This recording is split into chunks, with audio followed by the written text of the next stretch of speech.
Então vamos lá, querido, abra a sua Bíblia em Apocalipse capítulo número 20. Em nome de Jesus, querido. Eu tenho uns amigos que quando falam assim com ele, assim, abre a Bíblia em Apocalipse, eles já abrem, falando em mistério já, entendeu? Já pensa assim, o negócio hoje vai ser estreito. Apocalipse capítulo de número 20, a partir do versículo de número 11.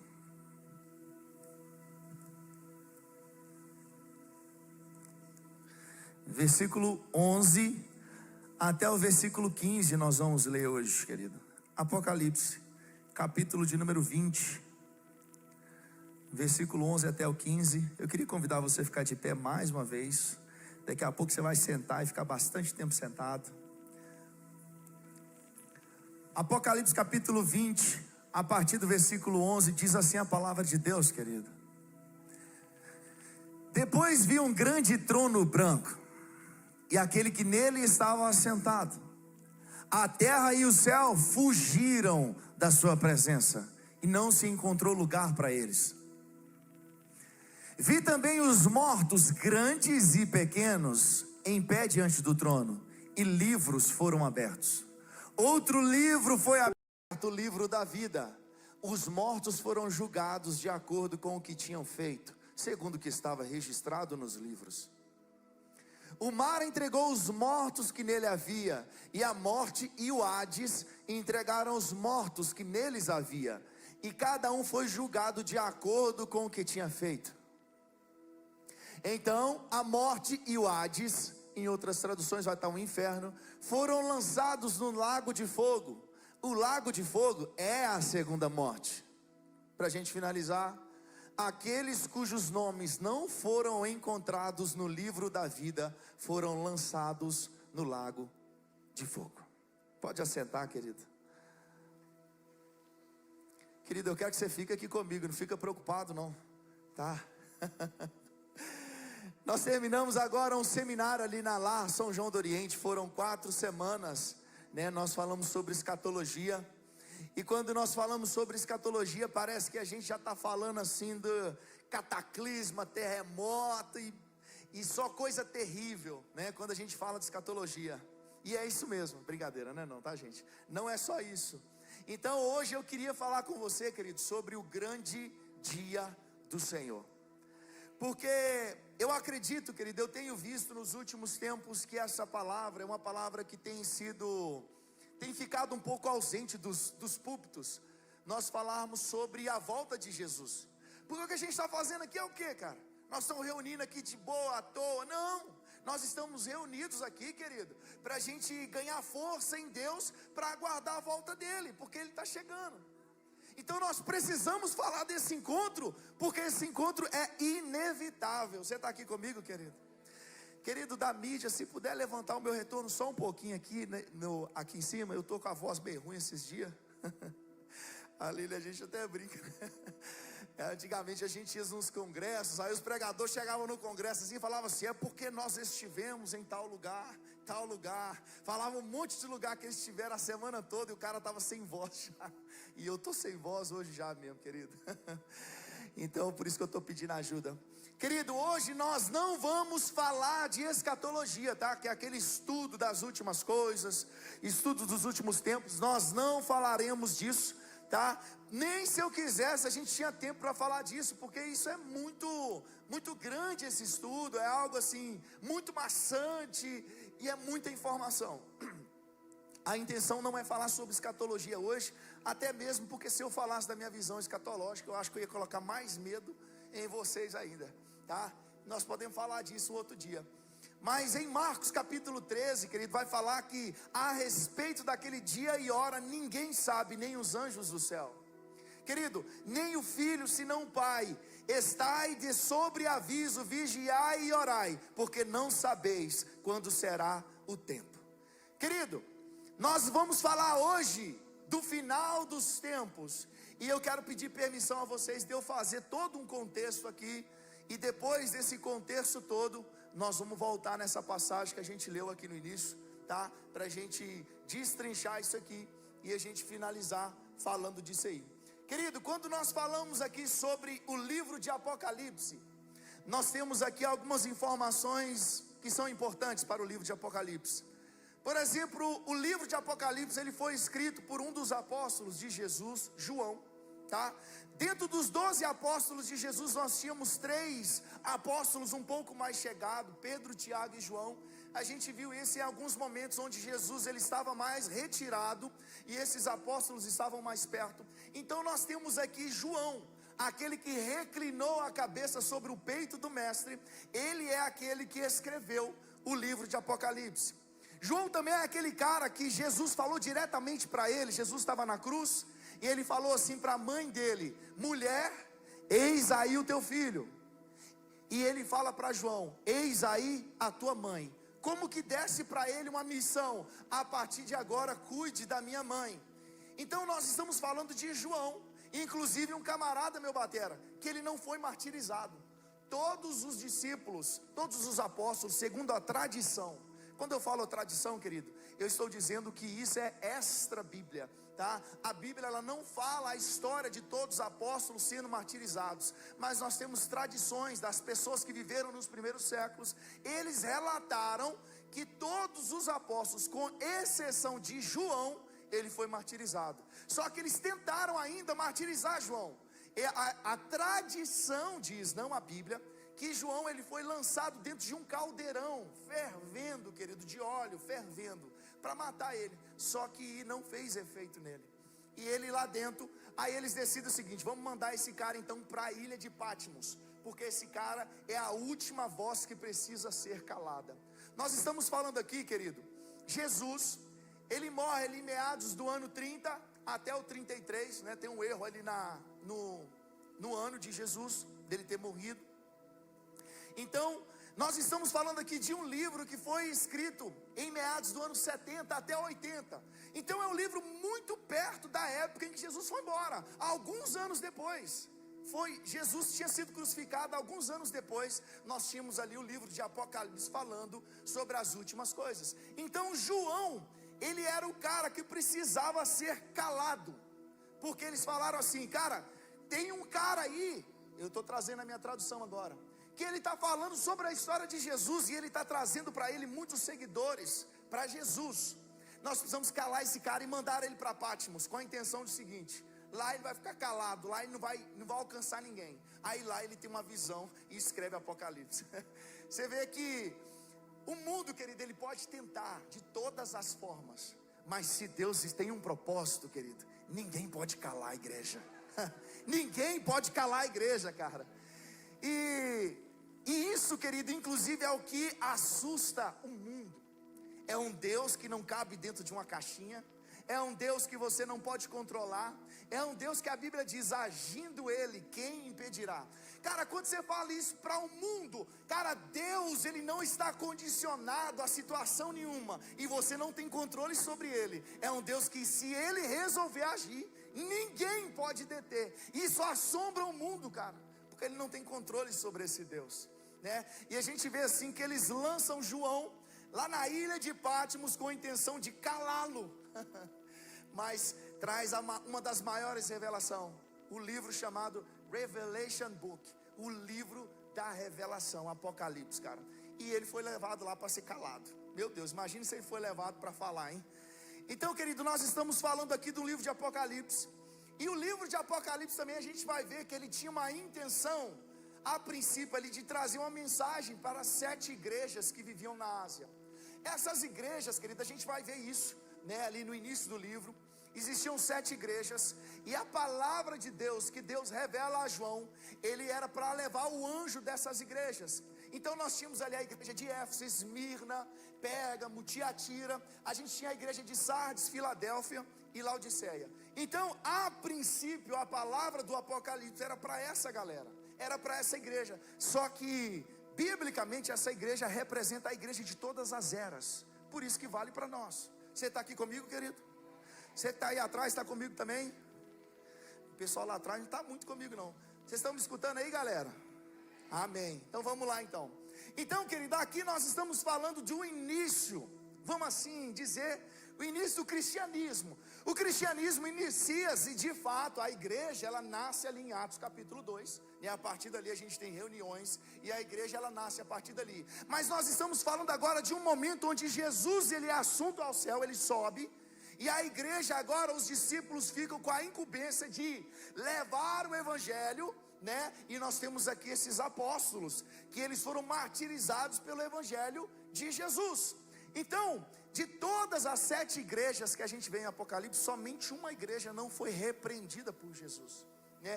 A gente tinha a igreja ali que Deus falou com eles assim: vocês não são quente nem frio, vocês são morno.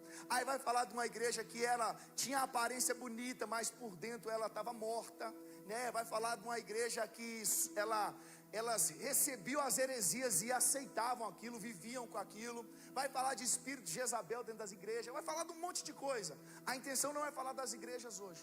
Eu só quero mostrar para vocês o que a gente está lendo aqui, qual o contexto. Em Atos capítulo 1, querido, versículo 3 até o 11, vai falar da ascensão de Jesus.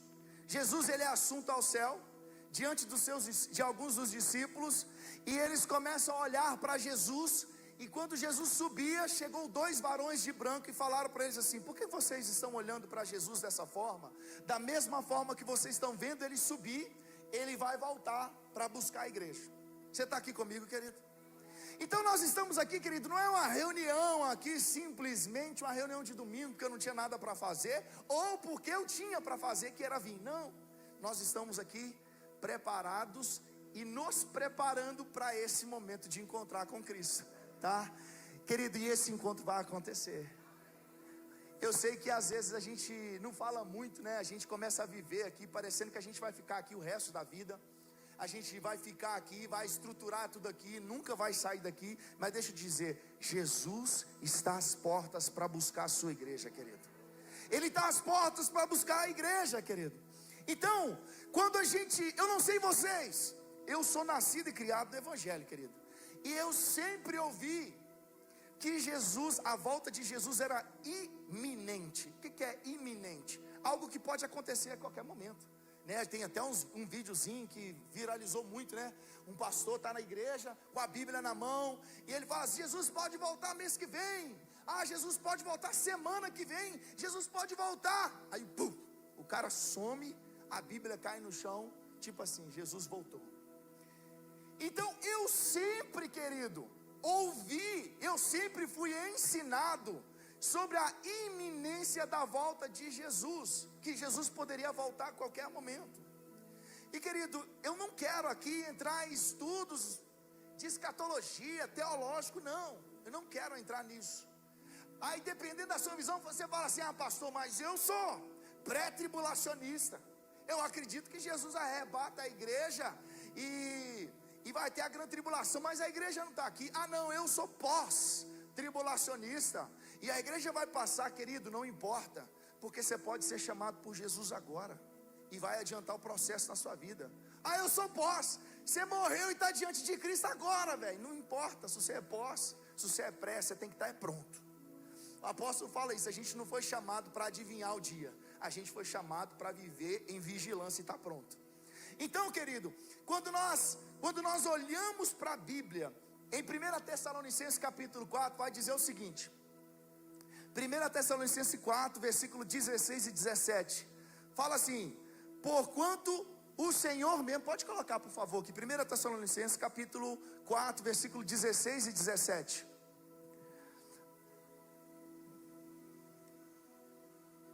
Na minha tradução aqui, querido, está escrito assim, na tradução aqui do telão agora: pois dada a ordem com voz do arcanjo e o ressoar da trombeta de Deus, o próprio Senhor descerá dos céus, e os mortos em Cristo ressuscitarão primeiro. Depois nós, os que estivermos vivos, seremos arrebatados com eles nas nuvens, para o encontro com o Senhor nos ares, e assim estaremos com o Senhor para sempre. Deixa nesse versículo aí, querido, sabe o que eu aprendo aqui? Paulo, que é o cara que escreveu a igreja que estava em Tessalônica, ele também vivia na iminência da volta de Cristo, que Jesus podia voltar a qualquer momento. Ele se coloca dentro do povo que seria arrebatado com Cristo, querido.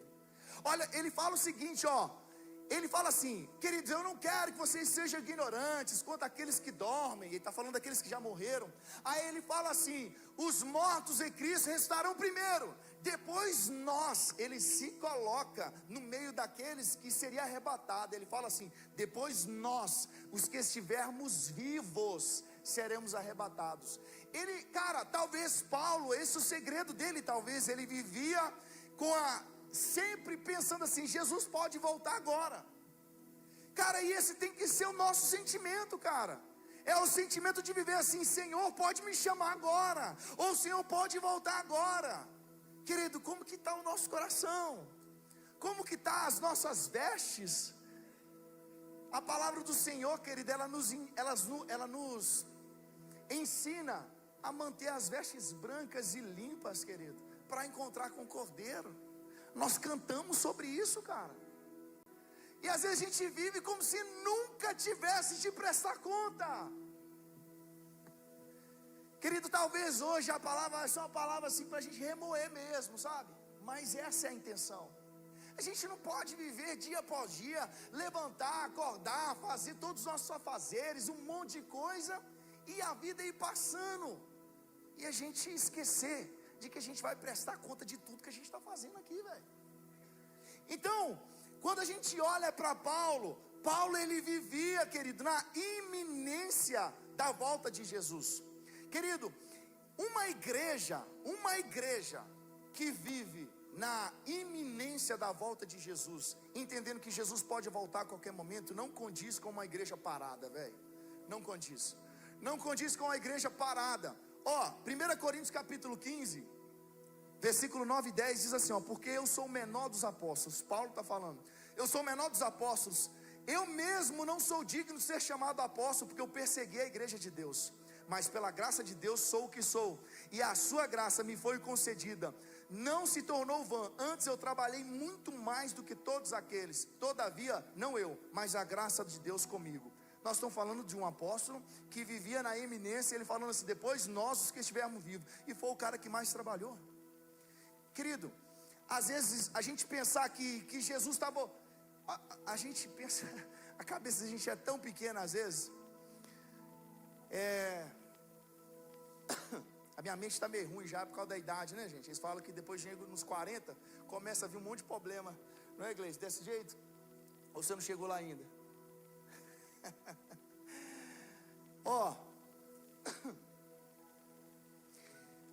Eu lembro, querido, que quando eu comecei a estudar, na época eu era da Assembleia de Deus, tocava contrabaixo lá, isso eu estou falando de 17 anos atrás, tinha começado, né, estava começando a tocar nessa época aí, e aí eu tocava na igreja, de repente o camarada que era o batera da igreja começou a estudar, e na igreja nós era limitado demais, nós tinha só um batera, um baixo e um violão.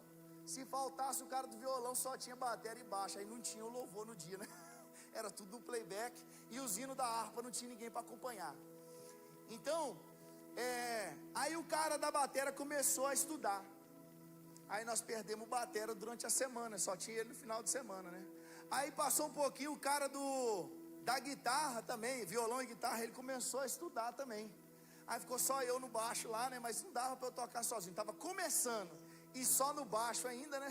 Aí era mais complicado. Tem uns caras que conseguem, mas eu não conseguia.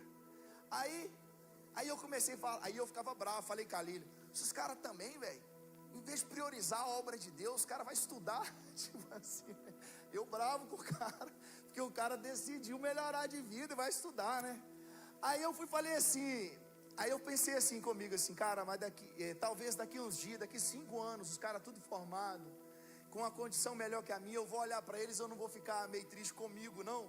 Tipo assim, os caras tá tudo formado, com a vida top, e estão aqui no final de semana fazendo a função deles na igreja, e eu, que teoricamente abri mão disso para estar aqui na igreja, que não adiantou muita coisa, que eu era só o baixista na época, eu não ia ajudar muito, né? E eu decidi não estudar para ficar na igreja. Será que eu não vou ficar chateado quando eu ver esses caras melhor que eu, não? Aí isso aí foi um dilema por algum tempo, até que eu decidi, falei assim, quer saber, eu vou estudar também, né? Aí comecei a estudar também. Mas por que eu estou falando isso, querido? Porque quando a gente fala de uma igreja que vive na iminência da volta de Jesus, não quer dizer que Jesus, se ele pode voltar amanhã, que você não tem que fazer mais plano. Não vou fazer plano mais não, porque se eu estiver lá no meio da vaga, Jesus voltar, top. Se eu não estiver fazendo e Jesus voltar, top também. E se eu estiver formado e Jesus voltar, top também. Querido, a intenção é que todos os nossos planos eles sejam baseados na nossa vida com Cristo, naquilo que a gente espera de Jesus. E eu lembro quando eu formei em 2014, né? E eu falei assim com o Senhor: Senhor, se o Senhor não quiser que eu exerça a engenharia nunca na minha vida, não tem problema. Eu vou fazer a minha parte, eu vou estudar. Mas se o Senhor não tem isso para mim, está de boa, não tem problema não. Eu vou estudar. Se o Senhor quiser que eu pegue o meu diploma e enfie dentro da gaveta e nunca uso nenhum dia, não tem problema, mas eu vou estudar porque eu preciso fazer a minha parte. Aí Deus foi tão gracioso que ainda me permitiu, né, exercer engenharia bons anos ainda.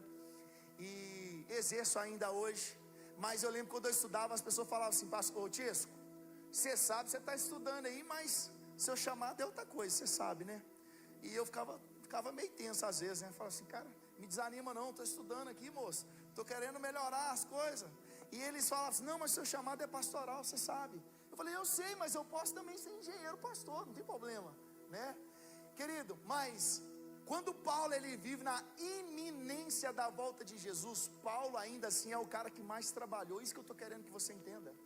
Uma igreja que espera Jesus voltar não condiz com uma igreja parada que não faz nada, velho. E eu não estou falando que nós não fazemos, eu estou falando de uma forma geral. Nós não podemos nos acomodar pensando assim: pastor, não vou pensar muito não, porque Jesus está batendo as portas. Está batendo mesmo, querido. E quando ele voltar, você vai estar fazendo o quê? Paradão esperando ele? Ou você vai estar trabalhando? Querido, nós temos que entender, querido, que as coisas estão acontecendo. Eu não sou o cara das teorias da conspiração, que fica te falando aqui dos movimentos políticos. Você viu que o Papa ganhou um cavalo branco de presente, que isso simboliza um dos cavalos lá do Apocalipse, e que o pau vai quebrar agora, que o terceiro templo está sendo construído lá em Israel, que o Donald Trump está ajudando Israel a construir o templo. Não, querido, isso em nada importa, velho. Nada disso importa. Deus não precisa que aconteça nada para ele voltar, nada. Se quiser voltar agora, ele volta. Nós estamos falando de um Deus que nada pode segurar ele. Nada, Senhor não depende de nada, querido. Ele depende da vontade dele. O dia que ele quiser, acabou. E se quiser voltar agora para nós, acabou, ele vai voltar. E nós, como estamos para esse encontro? É isso que a gente tem que colocar na nossa cabeça, velho. Porque isso vai acontecer. Não viva achando que isso não vai acontecer. Paulo vai dizer: se a gente vive essa vida pensando só nessa vida, nós somos insignificantes. Se a gente não pensa na vida do amanhã com Cristo, querido, nós somos medíocres. Ele fala dessa forma. Se a gente vive essa vida pensando só nela. Então, querido, quando nós olhamos, eu não estou falando teoria da conspiração, mas eu estou falando quando você olha o movimento político, né, ao redor do mundo, você vê que tem algo movimentando. Quando você olha aqui que às vezes a gente pensa assim: não, passou mais. Eu não creio muito nessas coisas não, porque eles vão começar a obrigar a gente a fazer as coisas segundo a Bíblia, né? Segundo o estudo de escatologia que eu tive, eles vão começar a impor as coisas na gente. Querido, nós somos violados já tem tempo.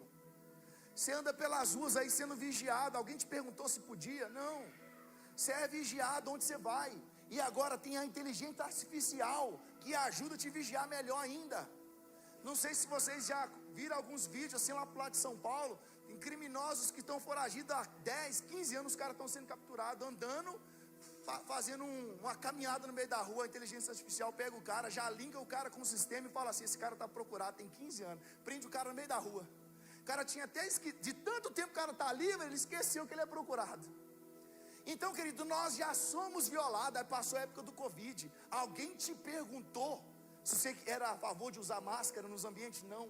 Alguém te perguntou se você podia colocar um termômetro na sua testa para perguntar, para ver a sua temperatura corporal? Não, cara, nós já somos violados e ninguém perguntou. Às vezes a gente está esperando algo acontecer para a gente ligar e falar: Jesus está voltando. Não, querido, ele está voltando mesmo. E nós já somos violados, cara. Aí a gente olha assim: não, Pastor, mas eu acho que vai ter um movimento assim mais profundo ainda. Cara, os irmãos que estão aqui, ó, que mexem aí com tráfego pago, né, na internet, lançamentos, como é que funciona isso, cara?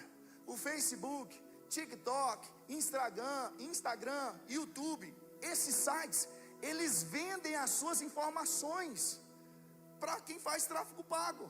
Cara, você vai fazer um tráfego pago, você consegue fazer o seguinte, ó: eu quero que esse anúncio apareça para pessoas de 23 a 36 anos, e o anúncio vai ser vinculado a partir das 19 horas da quinta-feira até meio-dia do sábado, e eu quero que o cara seja flamenguista, o cara que vai ver esse anúncio, e eu quero o seguinte, que esse cara, se ele já entrou em um dos nossos anúncios, o anúncio persegue ele, tudo que o cara fizer, esse anúncio vai perseguir o cara, até no som do carro dele, vai aparecer o anúncio pro cara. Querido, isso aí, alguém te perguntou se podia vender isso? Embora na hora que você criou a sua conta lá, tava nas letrinhas miúdas lá, que eles podiam fazer isso, né? Então perguntaram. Mas as nossas informações são todas espalhadas com essa galera aí, ó. Querido, se a gente olhar, não precisa acontecer nada para Jesus aparecer nas nuvens e chamar a igreja. Nada. Ah, pastor, e os movimentos de guerra? O mundo está em guerra, velho. Você não está vendo, não? É guerras que não acabam. É guerra que assina um acordo de paz hoje, amanhã já quebra. Querido, o que mais que a gente está esperando acontecer para a gente olhar para a cruz e entender que Jesus está voltando e que nós vamos prestar conta disso?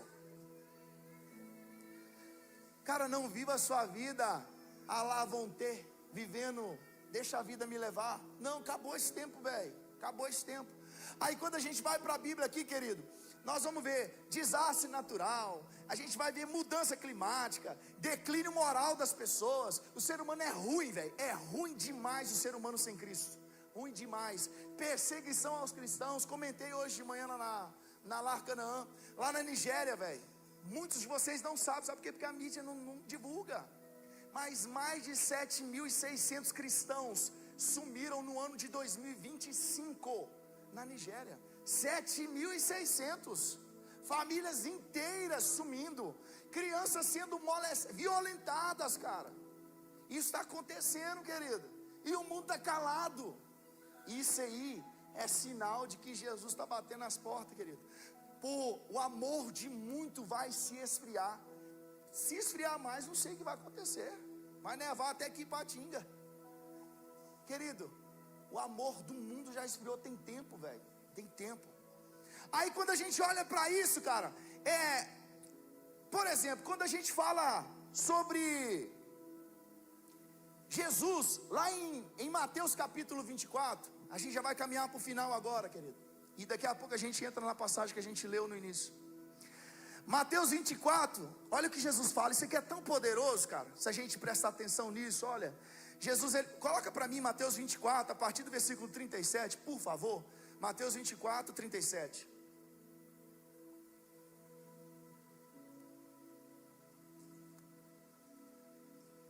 Fala assim, ó: como foi nos dias de Noé, assim também será na vinda do Filho do Homem. Pois nos dias anteriores ao dilúvio, o povo vivia comendo, bebendo, casando-se e dando-se em casamento, até o dia em que Noé entrou na arca. E eles nada perceberam, até que veio o dilúvio e os levou a todos. Assim acontecerá na vinda do Filho do Homem. Cara, Noé, ele demorou mais de 100 anos para construir a arca, velho. Mais de 100 anos. Imagina a situação. Eu passando com meu filho hoje na rua, numa época que nunca tinha chovido, cara, nunca tinha chovido. Aí tem um camarada que começou a construir uma arca agora. O cara está construindo uma arca e pregando a palavra, porque nós vamos ver isso mais para frente, que Noé ele pregou. Aí Noé está construindo uma arca e anunciando às pessoas: vai vir uma chuva aí, velho, vai vir um dilúvio, e a gente tem que entrar dentro dessa arca para se salvar. E as pessoas, a arca demorou 100 anos para ficar pronta. Imagina eu passando com meu filho hoje aqui, mostrando: nós, cara, ele está construindo a arca. Aí no dia, daqui 50 anos, meu filho está passando com o filho dele, vendo a arca sendo construída. Aí fala assim: pai, o que é isso aí? Esse é um malucão aí, está construindo um trem, dizer que vai chover. Desde que eu era menino ele está fazendo esse trem aí, o tal da chuva nunca vem. Querido, e as pessoas viviam a vida de qualquer forma. Quando a Bíblia fala assim que eles casavam e se davam em casamento, eles estavam vivendo a vida de boa, tranquilo, até que começou a chover. Começou a chover e eles não perceberam, cara. Nós vivemos hoje dias de chuva e a gente não está percebendo. Querido, está chovendo e a gente não está percebendo. Estamos passando diante da arca sendo construída e não estamos vendo, velho. Não estamos prestando atenção. Aí a Bíblia vai dizer que até o dia que Noé entrou na arca, e eles nada perceberam, até que veio o dilúvio e os levou a todos. Assim acontecerá na vinda do Filho do Homem. Cara, está dizendo que na vinda do Filho do Homem as pessoas vão estar da mesma forma, vendo o movimento acontecer, mas não estão se movendo de acordo com o que é necessário. Estão vivendo a vida de qualquer forma. E a chuva começou e a gente não está percebendo. A água está acumulando, querido, e a gente não está percebendo. Aí quando a gente vê para isso aqui, cara, uma coisa que a gente precisa entender é: não existia uma data para o dilúvio. Deus não falou assim: Noé, constrói a arca que daqui 100 anos eu vou mandar uma chuva. Não tinha essa data. Deus mandou Noé construir a arca. Sabe quando é que o dilúvio veio? Quando a arca ficou pronta. Querido, não temos o dia, mas na hora certa que tiver tudo preparado, que a arca estiver pronta, querido, Deus vai bradar e vai chamar a igreja. Eu gosto de um exemplo, cara. O batismo, sabe o que é o batismo, querido?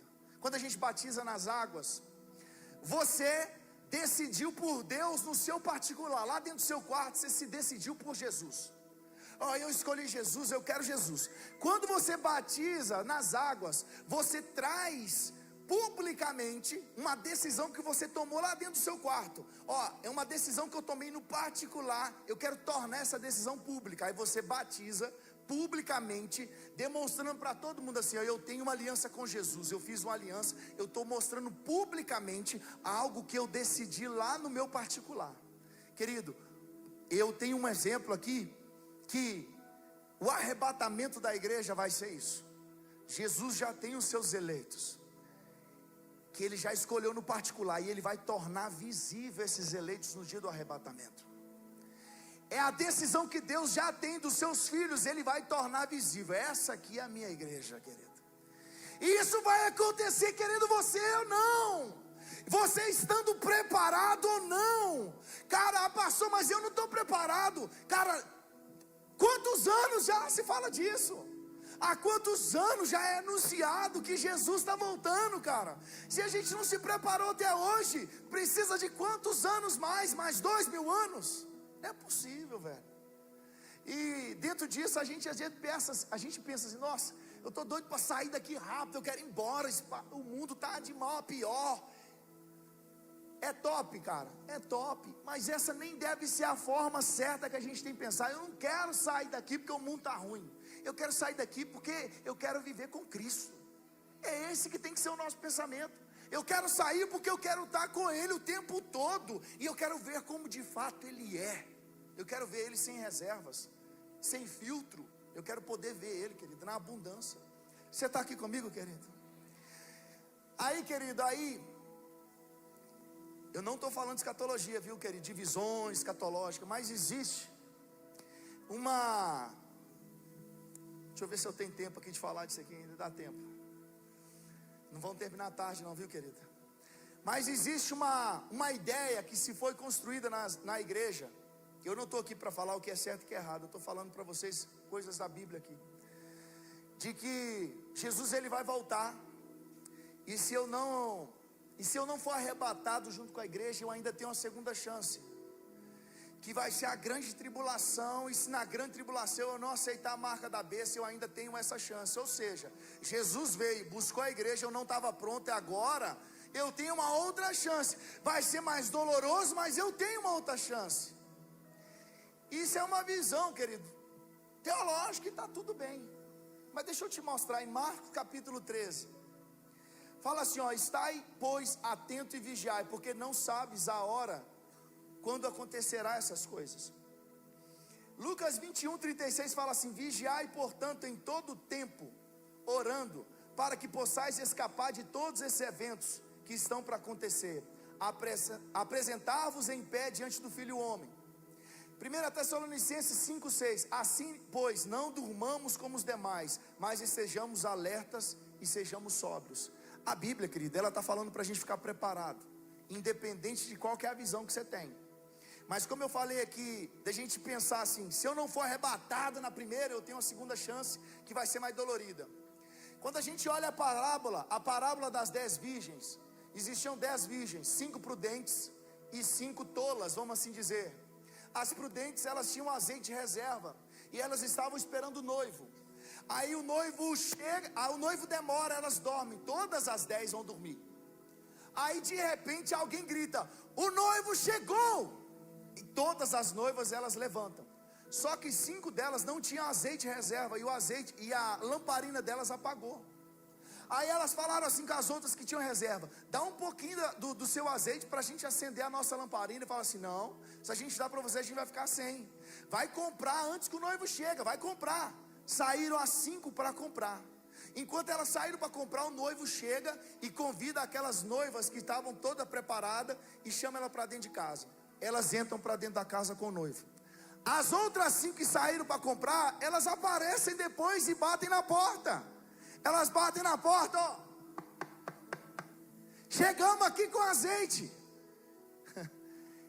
A pergunta é: elas puderam entrar depois? Não. Elas tiveram uma segunda chance? Não. Deus anuncia o dilúvio. Moisés entra dentro da arca. Moisés, olha pra você ver, eu coloquei o Moisés dentro da arca. Ninguém falou nada, tá vendo aí, ó? Vocês têm que ficar ligados, eu só estava vendo se vocês estavam ligados. Coloquei Moisés dentro da arca. Noé entra dentro da arca, querido, com a família dele. E a Bíblia diz que quem fecha a porta da arca é Deus, ele fecha a porta. Aí depois que Noé estava lá dentro, a chuva começou a subir. As pessoas bateram na porta. Alguém entrou depois que a porta fechou, querido? Não. Querido, não importa se você acha que você vai ter uma segunda chance, mas deixa eu te dizer, na Bíblia não existe segunda chance. Esteja pronto para na hora que o noivo apontar aqui, você subir com ele, porque você não vai ter outra chance, velho. Ah, pastor, mas Deus vai livrar a gente da grande tribulação. Não, velho, não pensa assim não. Porque Noé, ele não foi livre do dilúvio, ele foi livre no dilúvio. Sadraque, Mesaque e Abednego não foram livres da fornalha, eles foram livres lá dentro da fornalha. Daniel não foi livre da cova dos leões, ele foi livre dentro da cova dos leões. Nós não temos um Deus que prometeu para a gente vida fácil. Nós não temos um Deus que prometeu que a gente não vai passar problema. Nós temos um Deus que diz: embora passem por problemas, eu vou estar contigo. É isso. E esse Deus está batendo as portas, velho. Esse Deus está batendo as portas para voltar e buscar a igreja, a noiva adornada, preparada com azeite.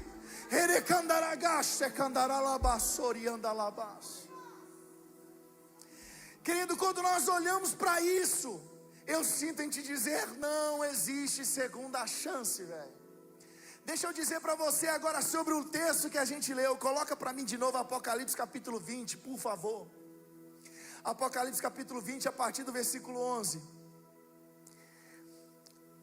Olha, querido, eu quero que você entenda junto comigo. Olha o que está escrito aqui, ó. Apocalipse 20, aliás, Apocalipse 20, a partir do versículo de número 11. Depois vi um trono branco, um grande trono branco. Querido, o trono era grande, porque bilhões de pessoas vão estar diante desse trono. E a Bíblia diz também que o trono era branco. Sabe por quê? Porque ele representa a santidade de Deus. Eu vi um grande trono branco, e aquele que nele estava sentado. Nós estamos aqui falando do Altíssimo, querido. E o trono, ele era tão grande, olha o que diz a Bíblia: a terra e o céu fugiram da sua presença, e não se encontrou lugar para eles. Sabe o que está dizendo aqui? Nesse dia, querido, não há escapatória. A Bíblia vai dizer para nós em Hebreus capítulo 4:13: todas as coisas estão descobertas e patentes aos olhos daquele a quem temos de prestar contas. Cara, não há lugar para fugir. Quem fugiu é a terra e o céu, velho. Sumiu da presença de Deus. Cara, nós estamos diante de um Deus que Ele pode ver todas as coisas, cara. Não tem escapatória. Não tem. No grande dia eu vou esconder. Não vai. Todas as coisas estão nuas e patentes diante daquele a quem temos que prestar contas. Aí continua dizendo, querido. Pode passar para o próximo, por favor. Vi também os mortos, grandes e pequenos. Querido, grandes e pequenos. Nós vemos aqui poderosos e fracos. Nós vemos aqui ricos e pobres, famosos e não famosos, líderes e liderados. Todos estarão diante desse trono, querido. Quando fala assim que eu vi grandes e pequenos, está falando que isso é para todo mundo, ninguém escapa. Querido, às vezes a gente está num lugar muito ruim, assim, trabalhando pra caramba, né? Aí a gente faz uma brincadeira, aqui é onde o filho chora, a mãe não vê, né? Mas com Deus não funciona assim não, Ele vê tudo, querido. Aí vai dizer ainda que todos foram julgados, no versículo 13, por favor. O mar entregou os mortos que nele havia, e o morto e o Hades entregaram os mortos que neles haviam, e cada um foi julgado de acordo com o que tinha feito. Cara, qual é as obras que nós temos para apresentar diante de Deus? Nós não somos salvos pela obra, querido. Não seremos salvos, nós somos salvos pela graça, mediante a fé. E isso não vem de nós, não vem das nossas obras para que ninguém se glorie. Nós vemos, isso é a graça de Deus. Nós somos salvos pela graça, mas nós seremos julgados por aquilo que fazemos. Tudo aquilo que fazemos, querido, nós vamos apresentar diante de Deus, cara. A gente sempre foi ensinado de um grande telão que vai ter lá no céu, né? Vocês já ouviram falar disso aí? Está escrito lá em Apocalipse, brincadeira, não está escrito não, viu? Um grande telão lá que vai passar o nosso filme lá. Vai chamar lá, agora pega aí a bobina aí do filme do Elias aí, vamos colocar lá no céu, no grande trono, no dia. Vamos pegar o DVD. Vamos colocar aqui agora o arquivo do pastor Tiesco agora. Vamos dar uma olhada o que esse homem fez. Querido, todos nós estaremos. Alguém gritou aí, meu Deus, meu pai. É isso aí mesmo. Querido, versículo 13 aí, quando fala assim, foram julgados um por um. Daniel capítulo 12, 2 fala assim, não precisa colocar não, pode deixar aí. Daniel 12:2 diz assim, ó: muitos dos que dormem no pó da terra ressuscitarão, uns para a vida eterna, outros para a vergonha e horror eterno. Meu Deus, cara, imagina você sendo ressuscitado para o castigo eterno. O cara tá tirando, mano.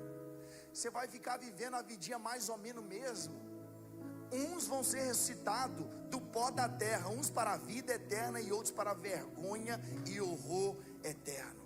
Querido, aqui é onde o momento e o tempo de Deus se esgota, e a paciência dele também. Nós temos um Deus misericordioso, benevolente, amoroso, mas o amor salvífico de Deus, ele tem prazo para acabar, velho. Porque Ele já deu a chance. Nós precisamos decidir por isso. Vai ter um dia que o amor dele para nos salvar vai acabar essa opção. Porque vai ser um dia que Ele fala assim, ó, todo mundo agora que me serve, me escolheu, me aceitou, todo mundo está um passo à frente, ó. Estamos aqui. Quem ficou para trás deixou de ser amado? Não, mas todo mundo rejeitou o amor de Deus. Então essa galera está fora. Então tem prazo de validade, velho. e você vai ficar mais ou menos na vidinha, mais ou menos mesmo. Querido, fica de pé, rapidão. Nós estamos acabando, mas pode ficar de pé, por favor. O louvor, se quiser, pode ficar aqui já com a gente. Eu preciso só mais um tempinho aqui, nós estamos terminando. Querido, nós precisamos nos posicionar, velho. Nós precisamos nos posicionar. Porque esse dia do Senhor, o dia do juízo, ele está chegando. E ele é real. Querido, posicionamento custa caro. Por causa de posicionamentos, guerras iniciam. Por causa de posicionamento. Porque você encontra um sistema, governo se levanta contra você. E se você posicionar dentro de sua casa, você acha que vai ser diferente? É lógico que vai ter problema, cara. Mas nós precisamos nos posicionar. Eu citei esse exemplo até num vídeo essa semana, porque eu estava dando um seminário de escatologia lá em São João do Oriente. Eu falei como que aconteceu lá em Roma. Sabe o que aconteceu em Roma, cara? Tochas humanas, homens e mulheres do Senhor eram acesos, cara. Eles eram colocados assim numa estaca, e eles colocavam fogo nesse cara. O cara começava a queimar por causa do nome de Jesus. Aí o cara começava a queimar e ele começava a cantar, apóstolo. O cara começava a cantar. O cara que ia ser queimado, o próximo, quando via que o daqui já não conseguia mais cantar, porque estava pegando fogo, o do lado aqui continuava a cantar de onde o daqui parou, esperando a vez dele de ser queimado, velho. Rapaz, querido, isso é real. Aí quando a gente olha aqui para os grandes homens, a gente não tem tempo de falar de todos eles, querido, mas Estevão, Policarpo de Esmirna, Justino Marte. Quando a gente olha aqui, Inácio de Antioquia, um monte de cara que morreram por amor desse Jesus, foram degolados, foram queimados, tiveram a cabeça cortada, querido, por amor de Jesus e pelo simples fato de não negar a esse Jesus. Querido, o amor que esses caras, o que eles conseguiram entender é algo que nós precisamos entender. E a Bíblia vai dizer em Mateus 10, cara, olha o seguinte, olha Mateus capítulo 10, fala assim: se alguém, a partir do versículo 14, se alguém não vos receber, nem ouvir as vossas palavras, ao sair daquela casa ou daquela cidade, sacudir o pó dos vossos pés. Olha agora. Em verdade vos digo que menos rigor haverá para Sodoma e Gomorra no dia do juízo do que para essa cidade. Cara, deixa eu te dizer, Sodoma e Gomorra não tinha Bíblia, não tinha pregadores como a gente tem hoje, não tinha 1 milhão de seminários e encontros, e Deus fulminou a cidade. Aí agora está falando assim, que vai ter menos rigor, porque a forma com que Deus tratou eles é menos pior do que quem rejeita o evangelho, velho. Querido, nós estamos entupidos de Bíblia, seminários, vídeos, cultos. Você acha que Deus vai tratar a gente diferente? O rigor que Sodoma e Gomorra foi destruído vai ser menor para eles do que para nós. Querido, nós estamos falando de um Deus que ama, mas um Deus que é justo, um Deus que é justiça, um Deus que é verdade. Ele falou e vai cumprir, velho. Nós é que precisamos nos posicionar, porque esse dia vai chegar. Querido, aí você pode estar aqui, pastor, ah, beleza. Querido, deixa eu te dizer, o evangelho do Senhor, e a gente vai terminar, o evangelho, ele é como uma flecha lançada. Eu não sei se eu já dei esse exemplo aqui, mas ele é uma flecha lançada. Você lança essa flecha no caminho que essa flecha está indo. Se você aceitar a Cristo, aceitar esse evangelho, essa flecha que é o evangelho, essa flecha vai mudar a sua vida. Mas se você rejeitar essa flecha, essa mesma flecha vai ser juízo contra você. É a mesma flecha, é o evangelho. Querido, então, quando nós entendemos isso, João capítulo 12, para a gente finalizar, João capítulo 12, versículo 47, fala assim: se alguém ouvir as minhas palavras e não guardar, eu não o julgo, porque eu não vim para julgar o mundo, e sim para salvá-lo. Mas olha agora, quem me rejeita e não recebe as minhas palavras, eu tenho quem os julgue. a própria palavra que tenho proferido, essa o julgará no último dia.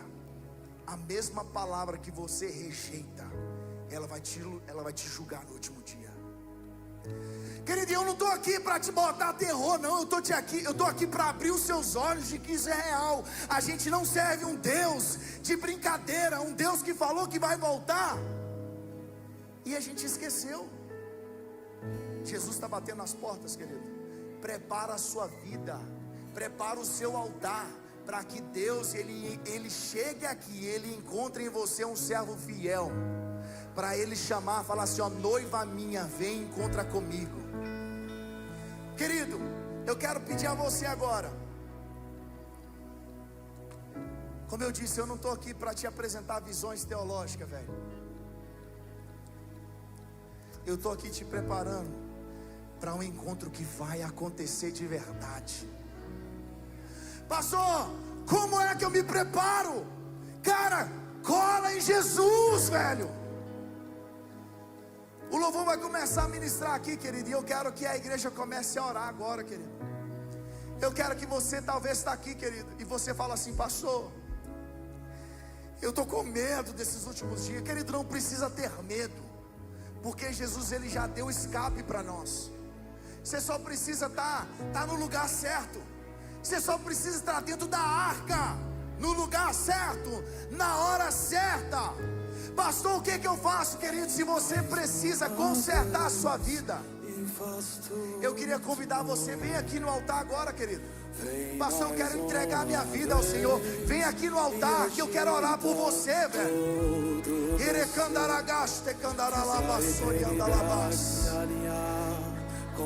Tem mais alguém que quer entregar a vida para o Senhor, querido?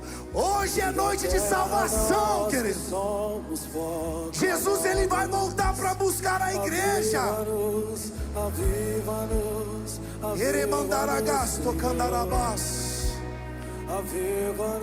Eu queria que os obreiros viessem aqui orar com esses jovens aqui em nome de Jesus. Vem mais uma vez. Querido, levanta a sua mão para cá. Nós temos aqui algumas almas se rendendo aos pés de Jesus, querido. Você pode aplaudir ao Espírito Santo de Deus, querido, porque quem faz a obra é o Espírito Santo de Deus, querido. Nós só somos mordomo da palavra da verdade. Quem faz é Jesus. Queridos, eu falei com cada um de vocês, mas a melhor escolha que vocês fizeram na vida de vocês foram entregar a vida de vocês ao Senhor. Que a partir de agora a vida de vocês seja de fato gasta para o Senhor. Pai, eu quero pedir ao Senhor, Pai, que o nome dos teus filhos seja escrito no livro da vida hoje, Pai. E que o Senhor aguce, Pai, o ouvido de cada um para ouvir a trombeta do Senhor quando ela tocar.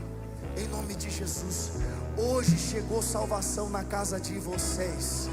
Aleluia. Aplauda ao Senhor, querido. Vocês quatro aqui, pode acompanhar aquele rapaz ali, ó. Thales, levanta a mão assim. Acompanhe ele, por favor. Ele vai dar um bem-vindo para vocês. Que Deus abençoe a vida de vocês. Aleluia.